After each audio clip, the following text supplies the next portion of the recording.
Hello students, आज हम चर्चा करने जा रहे हैं हिंदी विषय के कार्यपत्रक संख्या 53 को।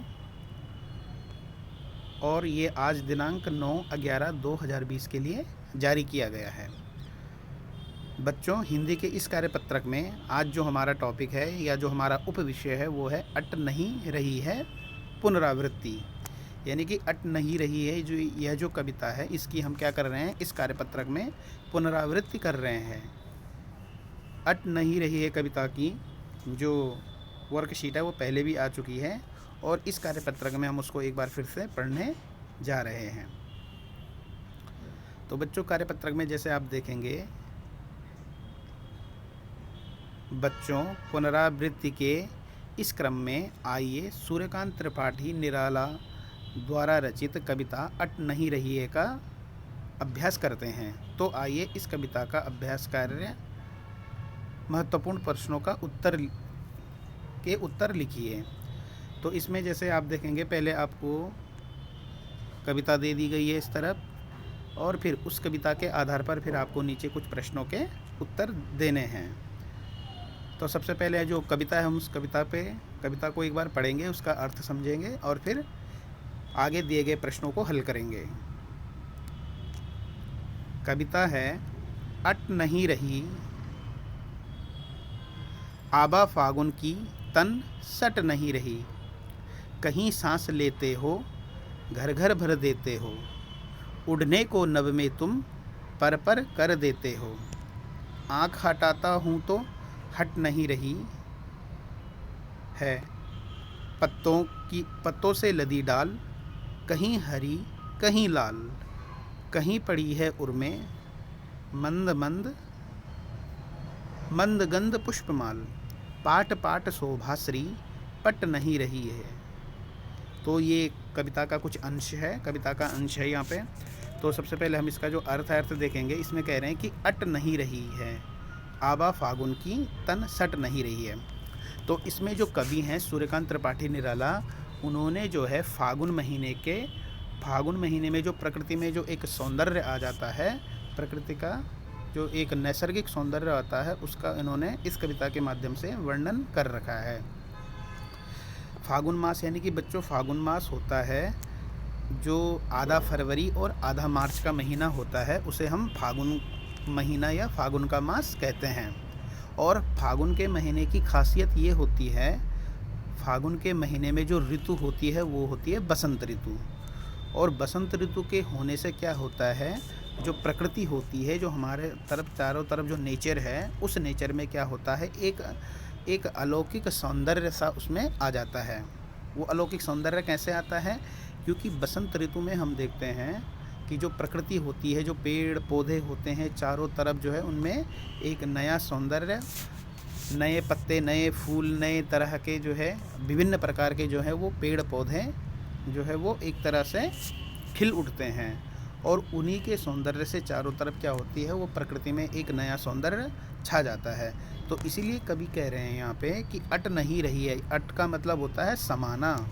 समाना का मतलब उसमें जो आबा फागुन की तन सट नहीं रही है। कवि कह रहे हैं कि जो फागुन महीने की जो आभा है, आभा का मतलब सौंदर्य, जो आभा फागुन महीने का जो प्राकृतिक सौंदर्य है, उसकी जो आभा है, उसका जो सौंदर्य है वो क्या हो रहा है, अट नहीं रही, अर्थात वो कहीं भी समा नहीं रही है।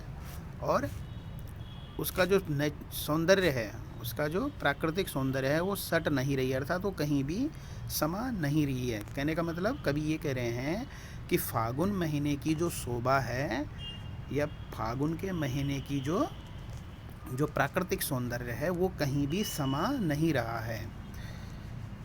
कहीं सांस लेते हो घर घर भर देते हो।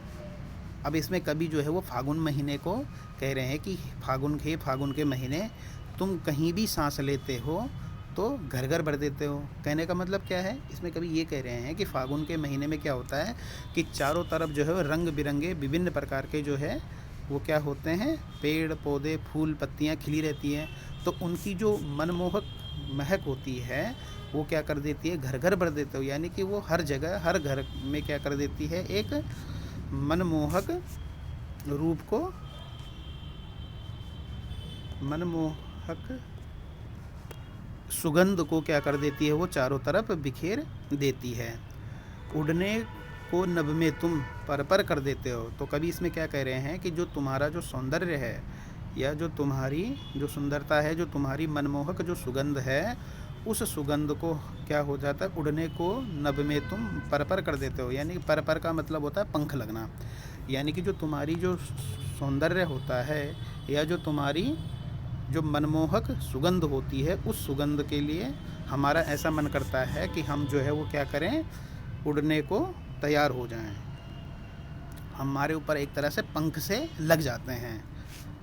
आँख हटाता हूँ तो हट नहीं रही। और फिर अंत में इसमें कभी कह रहे हैं कि मैं अगर अपनी आँख हटाना भी चाहूँ, किससे, जो प्राकृतिक सौंदर्य है, फागुन के महीने का जो प्राकृतिक सौंदर्य है, उस सौंदर्य से अगर मैं अपनी आँख हटाना भी चाहता हूँ तो हट नहीं रही है। मतलब आँख हटाने के बावजूद भी जो मेरी आँख है वो उस नैसर्गिक सौंदर्य से, उस प्राकृतिक सौंदर्य से मेरी आँख जो है वो हट नहीं रही है। इसका मतलब कभी जो है यहाँ पर बसंत ऋतु से या फागुन के महीने की जो बसंत ऋतु है उससे वो इतना अधिक प्रभावित है। आगे कह रहे हैं, पत्तों से लदी डाल, पत्तों से लदी डाल, कहीं हरी कहीं लाल, कहीं पड़ी है उर्मे मंदगंध पुष्पमाल, पाट पाट शोभाश्री पट नहीं रही है। अब इसमें कभी कह रहे हैं जो बसंत ऋतु का जो माहौल है उसके बारे में कह रहे हैं कि पत्तों से लदी डाल, पत्तों से मतलब अनेकों प्रकार के पत्तों से जो डाल है, यानी कि पेड़ों की जो टहनियाँ हैं वो क्या हो रखी हैं, पत्तों से लदी हुई हैं। यानी कि प्रचुर मात्रा में जो है वो पेड़ों पर क्या आ रखी हैं, पत्तियाँ आ रखी हैं। और कहीं हरी और कहीं लाल, तो वो पत्तियाँ कैसी हैं, कहा कहीं कहीं तो वो पत्तियाँ हरी हैं और कहीं जो है वो लाल है। कहीं पड़ी है उर्मे मंदगंध पुष्पमाल।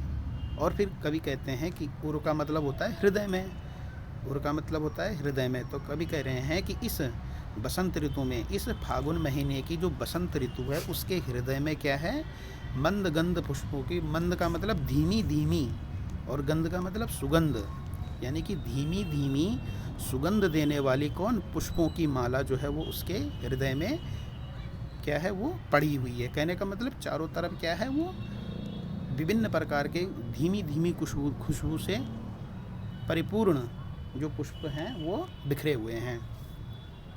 पाट पाट शोभाश्री पट नहीं रही है। पाट पाट मतलब जगह जगह, जगह जगह का मतलब हर जगह, यानी कि बसंत ऋतु में जो हर जगह की शोभाश्री का मतलब सौंदर्य है, शोभाश्री अर्थात जो प्राकृतिक सौंदर्य है वो जगह जगह जो है पट नहीं रही है, यानी कि समा नहीं रहा है। कहने का मतलब हर जगह जो है वो बसंत ऋतु के कारण प्रकृति में क्या है, वो एक अलौकिक सौंदर्य आ चुका है। तो इस तरह से बच्चों ये हमारी कविता है। और फिर इसी कविता के आधार पर हमको कुछ प्रश्न दिए गए हैं। जैसे पहला प्रश्न इसमें है कि कवि की आँख फागुन की सुंदरता से क्यों नहीं हट रही है। तो ये अभी जैसे अभी हमने कविता का एक्सप्लेन किया तो आप इसका अर्थ समझ गए होंगे। इसका जो उत्तर है वो आप लिखेंगे। दूसरा प्रश्न है, फागुन में ऐसा क्या होता है जो बाकी ऋतुओं से भिन्न होता है। अब इसमें जैसे आपको बता ही दिया गया कि फागुन के महीने में क्या होता है, प्रकृति में चारों तरफ क्या हो जाता है, वो नया सौंदर्य आ जाता है। तो इसको भी जो आप कविता के आधार पर इसका उत्तर लिखेंगे कि क्या क्या उसमें नया सौंदर्य आता है, क्या क्या होता है। प्रश्न संख्या 3 है, प्रकृति के सौंदर्य की दृष्टि से आपको सबसे अच्छी ऋतु या महीना कौन सा लगता है और क्यों। अब यहाँ पर आपको जो है अपनी तरीके से अपने हिसाब से इस प्रश्न का उत्तर देना है जो आपको ठीक लगे। कहा कि प्रकृति के सौंदर्य की दृष्टि से, यानी कि प्रकृति में जो सुंदरता आती है उस सुंदरता की दृष्टि से आपको सबसे अच्छी ऋतु या अच्छा महीना कौन सा लगता है। तो आपके हिसाब से अच्छी ऋतु या अच्छा महीना कौन है और क्यों, इसको आपने क्या करना है, सोचकर बताइए। इसका उत्तर आपने लिखना है। प्रश्न संख्या 4 में है, अब यहाँ पे जो है फिर आपको जो है भाव स्पष्ट कीजिए, भाव स्पष्ट कीजिए। आपको जो है एक पैराग्राफ दिया गया है और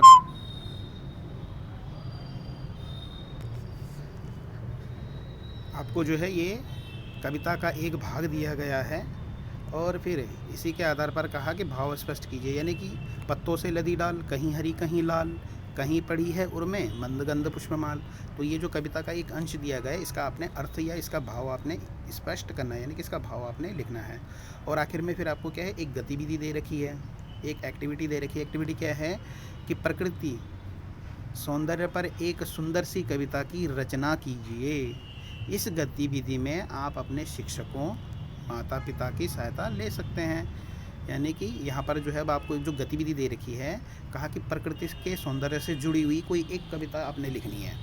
ऐसी कविता आपने लिखनी है जिसमें कि प्रकृति के सौंदर्य के बारे में बताया गया हो।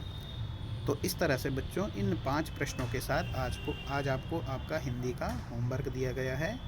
आप लोग अपना हिंदी का काम करके हिंदी के ग्रुप में भेजेंगे। Thank you.